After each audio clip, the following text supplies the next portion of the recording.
Welcome! In this video, you'll learn exactly how to make a Discord invite link that automatically expires after 6 hours. This is a quick and simple way to keep your server invites temporary and control who joins your community. Let's get started. First, open the Discord app on your device. You can do this on your phone, tablet, or computer. The steps are basically the same. Once Discord is open, head into the server where you want to create the invite link.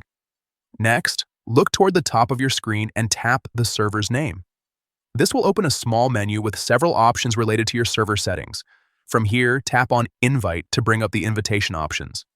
Now, Discord will show you a list of friends and users you can invite, but that's not what we're focusing on right now.